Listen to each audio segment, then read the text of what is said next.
പേര് സെബാസ്റ്റ്യന്. കോഴിക്കോട് ജില്ലയിലാണ് ഞാൻ. കോഴിക്കോട് ജില്ലയിലെ കൂടരഞ്ഞി ഇടവകയിലാണ് എൻ്റെ വീട്. കഴിഞ്ഞ ഓഗസ്റ്റ് 16 ഞാൻ ഈ കൃപാസനത്തിൽ വരാനിടയുണ്ടായി. എൻ്റെ ഭാര്യയ്ക്ക് ക്യാൻസർ എന്ന രോഗം പിടിപെട്ട് ആകെ വിഷമത്തിലായ ഞാനും കുടുംബമൊക്കെ വിഷമത്തിലായിരിക്കുമ്പോൾ മാതാവിൻ്റെ അടുത്ത് ഞങ്ങളുടെ ഒത്തിരി വിഷമത്തിലൂടെ ഞാനിവിടെ വരുന്നത്. അപ്പോൾ ആദ്യം വരുന്നവർക്ക് അച്ഛനെ ഒന്നും കാണാൻ പറ്റിയില്ല എന്നൊക്കെയാണ് ഞാൻ കേട്ടിരുന്നത്. അന്ന് ഇവിടെ ഭയങ്കര തിരക്കൊക്കെ ആയിരുന്നു. എന്തോ മാതാവിനെ ഒത്തിരി എനിക്ക് അച്ഛനെ കാണാൻ എനിക്ക് ഭാഗ്യം തരണേന്ന് പറഞ്ഞ് ഞാൻ ഒത്തിരി വിഷമിച്ച് പ്രാർത്ഥിച്ചു. അന്ന് തന്നെ അച്ഛനെ കാണാനും എനിക്ക് സാധിച്ചു. അതുപോലെ തന്നെ അച്ഛന് എൻ്റെ ഭാര്യയുടെ ആ ഫോട്ടോ ഞാൻ കൊണ്ടുവന്നിട്ടുണ്ടായിരുന്നു. പിന്നെ ആ ഡോക്ടർമാരുടെ ആ റിപ്പോർട്ടുകളൊക്കെ രോഗത്തിൻ്റെ റിപ്പോർട്ടൊക്കെ കൊണ്ടുവന്നിട്ടുണ്ടായിരുന്നു. അച്ഛനത് കുരിശ് വെച്ച് എൻ്റെ മുട്ടി നിർത്തി പ്രാർത്ഥിച്ചു. ആ ഫോട്ടോ എല്ലാം മാതാവിൻ്റെ മുമ്പിലും ഈശോയുടെ മുമ്പിലൊക്കെ പ്രാർത്ഥിച്ചു കഴിഞ്ഞപ്പം എനിക്ക് വലിയ ആശ്വാസം ഉണ്ടായി. ഏതായാലും മാതാവ് ഇവിടെ വന്നതല്ലേ, എന്നെ വെറും കൈയോടെ പറഞ്ഞയക്കുകയില്ല എന്ന് ഞാൻ പൂർണ്ണമായി തന്നെ വിശ്വസിച്ചു. അതിനുശേഷം പിന്നെ ഹീമോ ചെയ്യാൻ തുടങ്ങി. കാശുരൂപം അച്ഛനെ തന്നു വിട്ടിരുന്നു. ആ കാശുരൂപം ഞാൻ അവളുടെ കഴുത്തിലിട്ടു. പിന്നെ ഉടമ്പടി തൈലം ഉണ്ടായിരുന്നു. ഉടമ്പടി തൈലം എൻ്റെ അനിയന് ഇത് മൂന്നാല് പ്രാവശ്യം ഇവിടെ വന്ന് ഉടമ്പടി എടുത്തിട്ടുണ്ട്. അനിയൻ വന്ന് എല്ലാ ദിവസവും ഉടമ്പടി തൈലം തേച്ച് മുടക്കാതെ പ്രാർത്ഥിച്ചു. അതിൻ്റെ ഫലമായിട്ട് മാതാവ് ഒത്തിരി അനുഗ്രഹങ്ങളൊക്കെ ഞങ്ങൾക്ക് നൽകിയിട്ടുണ്ട്. ബാക്കി കാര്യങ്ങൾ അതിനെ കൂടുതലായിട്ട് എൻ്റെ ഭാര്യ നിങ്ങളോട് പറയുന്നതായിരിക്കും. എൻ്റെ പേര് ബിന്ദുവാണ്. ഞാൻ ക്യാൻസറായിട്ട് 3rd സ്റ്റേജിലായിരുന്നു.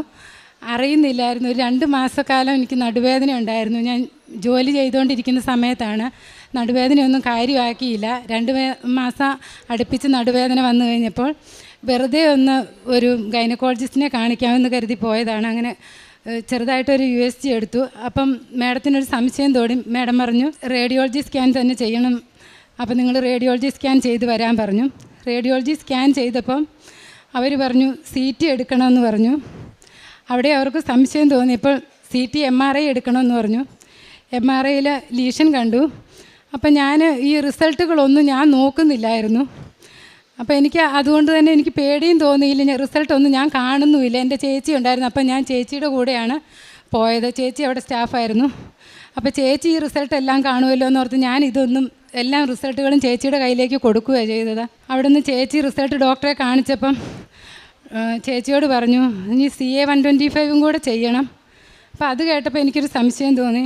ഞാൻ പറഞ്ഞു എന്തായാലും ചെയ്യാമെന്ന് പറഞ്ഞു. ചെയ്തപ്പം 128 ഉണ്ടായിരുന്നു. അന്നേരം പേടിച്ചൊന്നുമില്ല, കരയാനൊന്നും പോയില്ല. പിന്നെ ഡോക്ടർ പറഞ്ഞു അവിടുന്ന് ഒരു ഓങ്കോളജിയും കൂടെ കൂട്ടി സർജറി ചെയ്യാമെന്ന് പറഞ്ഞു. അന്നേരം ഞങ്ങൾ അവിടുന്ന് ESI ഒന്നും ഇല്ലായിരുന്നു. അതുകൊണ്ട് വേറെ ഞാൻ അറിയുന്ന മെഡിക്കൽ കോളേജിൽ ഒരു ഡോക്ടർ ഉണ്ടായിരുന്നു, ജനറൽ സർജനോട് പറഞ്ഞ് വിളിച്ച് ചോദിച്ചു, സാറേ ഇങ്ങനെ ഒരു MRI ഒക്കെ ഉണ്ട്. ഞാൻ റിസൾട്ട് അയച്ചു കൊടുത്തപ്പോൾ സിസ്റ്റർ കണ്ട് നോക്കാമെന്ന് പറഞ്ഞു. അങ്ങനെ അന്ന് തന്നെ ഞങ്ങൾ പോയി. 27-ന് സാറിനെ കാണുന്നു. സാറ് പറഞ്ഞു ഇന്ന് തന്നെ വന്ന് അഡ്മിറ്റ് ആയിക്കോ. ചെറിയ ഹോസ്പിറ്റലാണ്, അവിടെ നിന്നാണ് ചെയ്തത്. അപ്പം അഡ്മിറ്റ് ആയിക്കോ. അവിടുന്ന് സാറ് പരിശോധിച്ച് നോക്കിയപ്പോൾ എന്നോട് ഒന്നുകൂടെ ചോദിച്ചു ഇവിടുന്ന് തന്നെ ചെയ്യണോ അതോ മറ്റേ ഡോക്ടർ പറഞ്ഞ പോലെ ഓങ്കോളജി കൂട്ടി ചെയ്താൽ മതിയോ എന്ന് ചോദിച്ചപ്പോൾ ഞാൻ പറഞ്ഞില്ല, സാറിൻ്റെ കംഫർട്ട് അനുസരിച്ച് സാറ് ചെയ്യും സാറേ. എനിക്ക് അതുപോലെ നടുവേദനയായിരുന്നു. അപ്പോൾ സഹിക്കാൻ പറ്റാത്തപ്പോൾ ഞാൻ വിചാരിച്ചു യൂട്രസ് എടുത്ത് മാറ്റിക്കഴിഞ്ഞാൽ വേദന മാറുമെന്നാണ് ഞാൻ വിചാരിച്ചത്. അപ്പം യൂട്രസ് എടുത്ത് 2 ഓവറിയിൽ 2ലും 14 സെൻറ്റിമീറ്റർ, ഒരു ഓവറിയിലും ഉണ്ടായിരുന്നു സിസ്റ്റ്. ഒരു ഓവറിയിൽ 10 സെൻറ്റിമീറ്ററും ആയിരുന്നു. ആ ഓവറി 2ഉം എടുത്തു, യൂട്രസും എടുത്തു കഴിഞ്ഞപ്പോൾ എല്ലാവരോടും ഡോക്ടർ പറഞ്ഞു, ഇവരോടൊക്കെ പറഞ്ഞു, എന്നോട് പക്ഷേ പറഞ്ഞില്ല. അപ്പം എല്ലാവരും ഭയങ്കര സങ്കടത്തിലായിരുന്നു.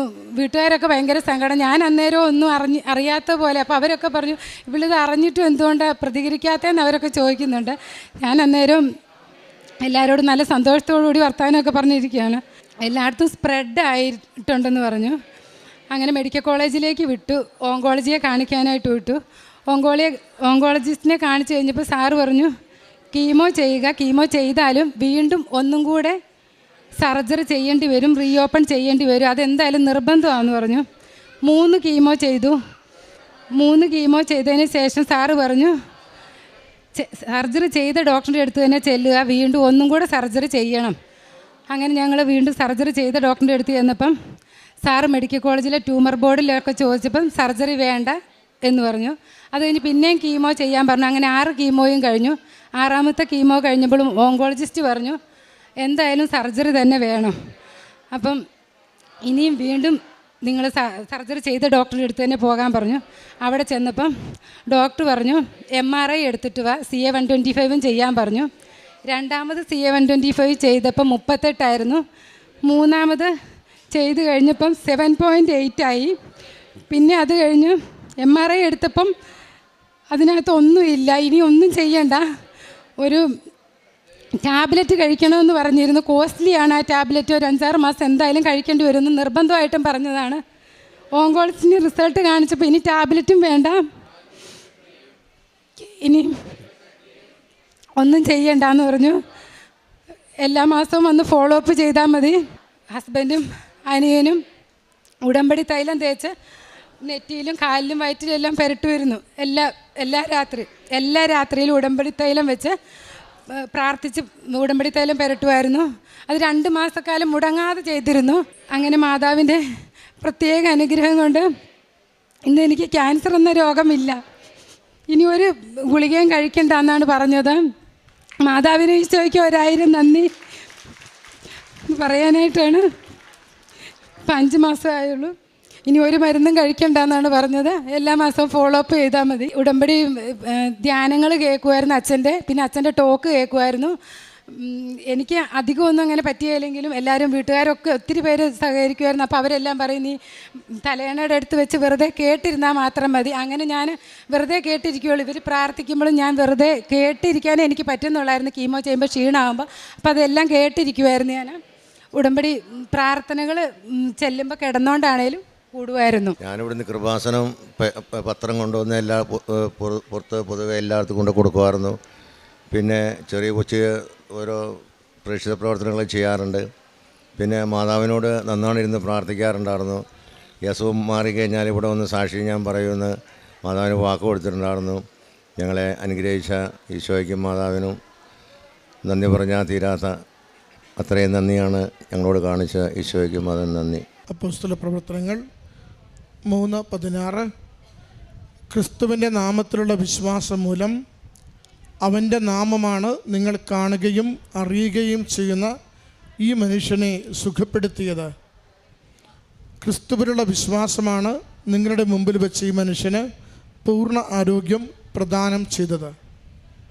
സെബാസ്റ്റ്യൻ ജോസഫ് എന്ന ഈ സഹോദരനും ജീവിത പങ്കാളിയും പരിശുദ്ധ കൃപാസന മാതാവിൻ്റെ തിരുനടയിൽ ഉടമ്പടിയെടുത്ത് പ്രാർത്ഥിക്കുകയും ഉടമ്പടി പ്രകാരം ജീവിക്കുകയും ചെയ്തതിലൂടെ അവരുടെ കുടുംബം കടന്നുപോയ ഏറ്റവും ക്ലേശപൂർണമായ രോഗപീഠകളുടെ നാളുകളിൽ പരിശുദ്ധമ്മ നൽകിയ വലിയ സംരക്ഷണത്തെയും സൗഖ്യത്തെയും സാക്ഷ്യപ്പെടുത്തുകയാണ്.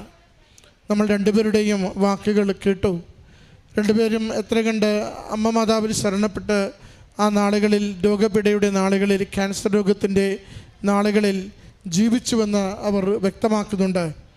അമ്മ മാതാവിൻ്റെ ഉടമ്പടി തൈലം നിരന്തരം കുരിശടയാളം വരച്ച് വിശ്വാസ പ്രമാണം ചൊല്ലി ഉദരത്തിലും നെറ്റിത്തടത്തിലും നാവിലും ഒക്കെ പുരട്ടി പ്രാർത്ഥിക്കുമ്പോൾ അമ്മയുടെ വലിയ സംരക്ഷണം മാത്രമാണ് പൂർണ്ണ ആരോഗ്യത്തിലേക്ക് നയിക്കുകയെന്ന് ഉറപ്പിച്ചാണ് കുടുംബം ജീവിച്ചു കൊണ്ടിരുന്നത്. അത് ജീവിത പങ്കാളി ഉടമ്പടി എടുത്തു. പിന്നെ സഹോദരൻ ഉടമ്പടി എടുത്തിട്ടുണ്ട്. ആരൊക്കെയാണോ ഉടമ്പടിയിലായിരിക്കുന്നവർ അവരെല്ലാവരും ഈ കഠിന നാളുകളിൽ ഈ മകൾക്ക് വേണ്ടി തുടർച്ചയായി പ്രാർത്ഥിക്കുകയും മകളുടെ അരികിൽ വന്നിരുന്ന് പ്രാർത്ഥിക്കുകയും വചനം പറഞ്ഞു കൊടുക്കുവാനും ധ്യാനം കേൾപ്പിക്കുവാനും തീരെ തളർന്ന നാളുകളിൽ പോലും അമ്മ മാതാവ് തിരുക്കുമാരനിലൂടെ പൂർണ്ണ ആരോഗ്യം നൽകി വീണ്ടും ഒരു ജീവിതം നൽകുമെന്ന് പ്രത്യാശ പകരുവാൻ ശ്രമിച്ചതും സഹായിച്ചതുമാണ് ഈ വാക്കുകളിലൂടെ നമ്മൾ കേട്ടുകൊണ്ടിരുന്നത്. പരിശുദ്ധമ്മയുടെ തിരുനടയിൽ ഈ കുടുംബം നന്ദി പറയുമ്പോൾ നമ്മുടെ വിശ്വാസത്തെ ആഴപ്പെടുത്തണമേ എന്ന് കൂടുതൽ ആഴപ്പെട്ട വിശ്വാസത്തോടു കൂടി നൃത്തവസ്തുക്കൾ ഉടമ്പടി തൈലമാവട്ടെ, തേനാവട്ടെ, ഉപ്പാവട്ടെ, ഉടമ്പടി കാശുരൂപമാവട്ടെ അവ ഹൃദയത്തോട് ജീവിതത്തോട് ചേർത്ത് പിടിച്ച് പരിശുദ്ധമ്മയുടെ സംരക്ഷണത്തിന് വേണ്ടി പ്രാർത്ഥിക്കുവാൻ നമ്മളെ സഹായിക്കണമേ എന്ന് അമ്മ മാതാവിൻ്റെ തിരുനടയിൽ നമ്മുടെ നിയോഗങ്ങളോടൊപ്പം ചേർത്ത് വെച്ച് പ്രാർത്ഥിക്കാം.